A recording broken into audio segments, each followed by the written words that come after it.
ভাইবো এক জায়গাতে ধান্দা মারলাম, 1 লাখ বাইতে গেল। নামাজ কালাম নাই পড়লাম তোতে কি হয়েছে?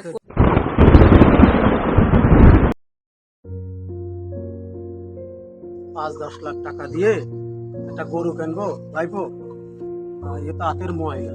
হ্যাঁ, এ তো আমার টাকা হাতের ময়লা। ভাইবো এক জায়গাতে ধান্দা মারলাম, 1 লাখ বাইতে গেল। ঠিক আছে, 1 লাখ টাকা ধান্দা মারলাম এক জায়গায়। আমার এ কোনো ব্যাপারই না ধান্দা মারা, তাহলে তো তোমার কাজ সারা। পুরো কাজ সারা আমার। এক ভাই 5 লাখ টাকা দেওয়া ছিল, সেই জায়গাতে লাভ হয়েছে 2 লাখ।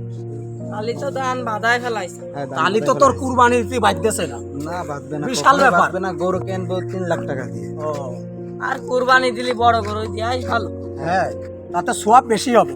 কুরবানির সময় যদি কুরবানি না দিয়া হয়, তা কথাটা ঠিক কইছ ভাইপো। নামাজ কালাম নাই পড়লাম তোতে কি হয়েছে? কুরবানির সময় টাকা পয়সা জমানো রয়েছে, যদি না দি কুরবানি তাহলে মানুষও সিসি করবে যে হ্যাঁ। আসলে এত টাকা পয়সা হয়েছে ওর, কিন্তু কুরবানি তা কিন্তু দিচ্ছে না। কুরবানি দিচ্ছে।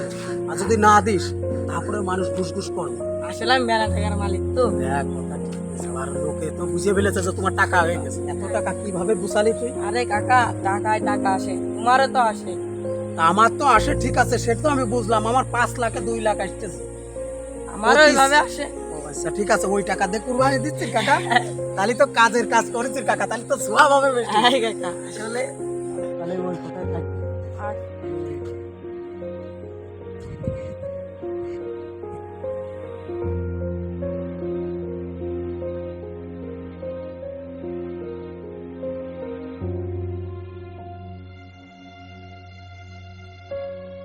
চাচা কি খবর? কি কুরবানি টুরবানি দিচ্ছে? এখন কুরবানি তো চলে আসলো ফেরা, বুঝলে? তা কি কুরবানি দিচ্ছ নাকি? এই বাপু, কুরবানি তো দিচ্ছি, টাকা তো দেওয়া যাচ্ছে না। বাগে দিচ্ছি, গরুর যে দাম, তা বাগে দিয়া ছাড়া কোনো লাইন নেই। তুমি দিচ্ছাও না বাপু কুরবানি? কুরবানি তো দিতেই হবে, বুঝলে? কুরবানি না দিতে হচ্ছে, কিন্তু ওই আমার অত টাকা পয়সা নেই, তো একটা ছাগল কুরবানি দিচ্ছে, আর কি করবো? কিন্তু মানুষজনের সাথে আর এনে বাকি হওয়ার মতো নেই, এনে ছাগল একটা কুরবানি দিচ্ছে, আর কি করবো? কেন, কি হয়েছে বাকি হইতে মানুষের সাথে? এখন যে মানুষের সাথে কি বাকি হওয়া যায়? এখন যে পরিবেশ, যে পরিস্থিতি, আসলে মানুষের সাথে বাকি হওয়া যায় না আসলে। তা তুমি বাবু কার সাথে বাকি হয়েছাও? কারা কারা আছে তোমার বাকি? ওই যে পূর্ব পাড়ার মিঠুল আছে না, ওর সাথে, তারপরে এই যে রিয়াজ আছে, ওর সাথে ইমন আছে, আমি আছি, এই একসাথে এই কয়েকজন আর কি। এ তুমি কি কইলে বাবু? মিটুল তো আস্ত একটা সেই আদম ব্যবসায়ী, ও তো মানুষ মারি টাকা খায়। ওর সাথে তুমি কুরবানি দিলে, আর ওই যে ইমন, ও তো সুদ খোর, এদের সাথে তুমি কুরবানি দিলে শেষ পর্যন্ত? কি আর করবো, বাগিও পাচ্ছি না। এখন আমার কুরবানি তো আমার কাছে, আর বাগি না পারলি তো এখন সুদখোর যাও, এখন আমার দিতেই হবে। কিন্তু ওদের সাথে কুরবানি করলে যে তোমার কুরবানি হবে কিনা একটা সন্দেহ। ওর সাথে তো কুরবানি করা ঠিক না। তুমি সুদ করবে নামাজ, এদের সাথে তো কুরবানি করলে তোমার কুরবানি নাও হতে পারে, মানে না হওয়ার সম্ভাবনাটাই বেশি। তুমি ওদের সাথে কেন কুরবানি জি যতটুকু পারো ততটুকু দিবে। ওদের কাজ ওরা করতেছে, আমার কাজ আমি করতেছি, তো এখন দিয়া দিইনি, আর কি হচ্ছে। আরে তুমি ব্যাপারটা বুঝলে না।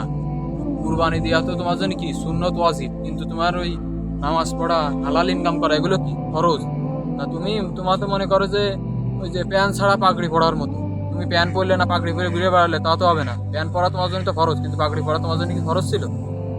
তো বাবু, কথাটা তুমি ঠিক খারাপ কওনি, তোমার কথাই তো যুক্তি আছে। আমি তো এরম ভাইবে দেখিনি যে কুরবানি ওদের সাথে দিলে কি হবে না হবে, আমারটা আমি ভাবিলাম। এখন কি হবে, তোমার কথাই যুক্তি আছে বাবু। এখন আসল কথা হলো, তুমি ওদের সাথে কুরবানি দিলে কিন্তু তোমার কুরবানি কিন্তু হবে না। এখন তুমি টাকা খরচ করে তুমি আল্লাহ সন্তুষ্ট অর্জনের জন্য কুরবানি দেবা, কিন্তু তুমি যদি সে তাই না করতে পারো, তাহলে তোমার কুরবানির অর্থ কি? তখন তুমি ভাইবে দেখো কি করবা কি না করবা। আজকে আমি টাকা বাবু ফিরেই নেবো ওদের কাছ থেকে। এ কুরবানি আমি দেবো না। আমার কুরবানি যদি না হয়, তাহলে ওদের সাথে আমি কেটে কুরবানি দিতে যাবো। ও কুরবানি আমি দেবো না। এই দেখো, যা ভালো বুঝে করো, থাকো, তাহলে চলে গেলাম।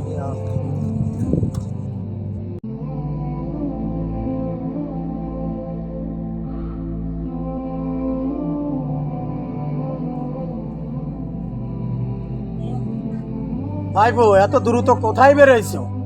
আমি যাচ্ছি তোমাদের কাছে। ভাইবো কি দরকার আমাকে সাথে? তোমাদের সাথে ওই যে কুরবানি দিচ্ছিলাম না, আমি আর কুরবানি দেবো না তোমাদের সাথে। কি করি ভাইবো? তোমরা নামাজ কালাম পড়ো না, সৎ পথে হালাল রুজি ইনকাম করো না তোমরা। তোমাদের সাথে আমি কুরবানি দেবো না। এই সংবাদ আমি পালাম, তোমাদের সাথে আর কুরবানি আমি দেবো না। এই বাবাটা আগে ভাবা উচিত ছিল ভাই। তুই আগে ভাবিস নি কেন? হ্যাঁ না এসে কথাটা বললি কেন তুই? আমাকে টাকা জানতে আসা আসুক, তোর টাকাটা ঠিক থাকলি হলো। অত কোনো কথা না, আমার টাকা ফিরে দাও, আমি তোমাদের সাথে কুরবানি দেবো। তোর এই বুদ্ধিটা কিরাতেছে সেই লোকটারে দেখাইতে দিনি। তুমি চলো। আচ্ছা চলো দেখতেছি।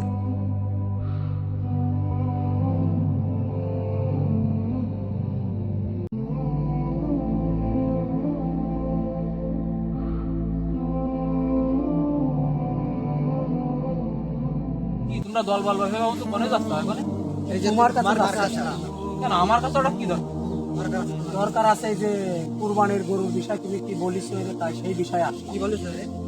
আসলে আমি ব্যাপারটা শুনলাম, এই যে এইটি হ্যাঁ এর জীবন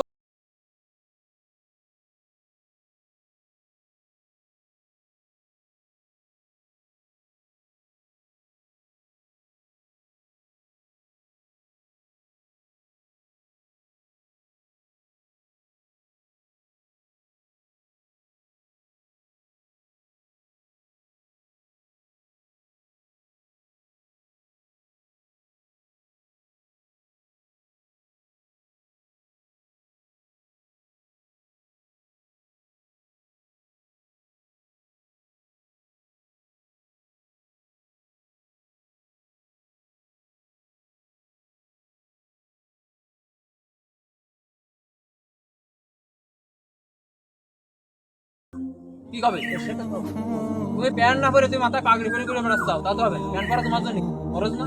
কত টাকা তুমি পাগড়ি সুন্নত মাথায় ঘুরে বেড়াচ্ছ, তাহলে তো হবে না।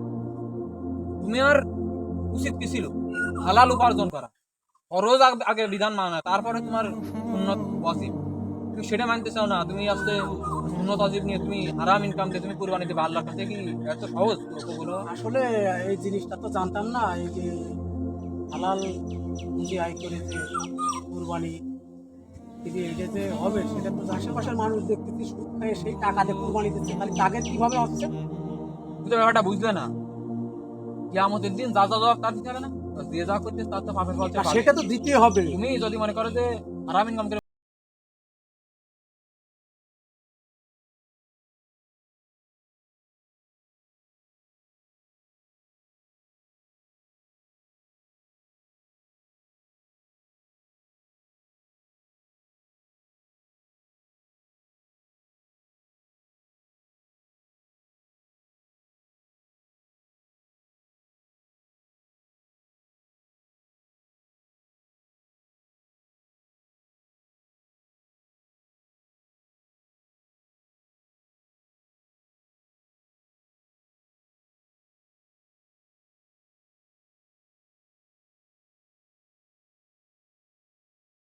কুরবানির ভাগই তুমি একজনের নিবা, তার টাকা আছে বলে নিলে হবে না। কিন্তু তোমার অবশ্যই ভাবা উচিত যে সেই লোকটা নামাজ পড়ে কিনা, তার খরচ বিধান সে মানছে, তারপর ব্যাপারটা বোঝাতে পারে।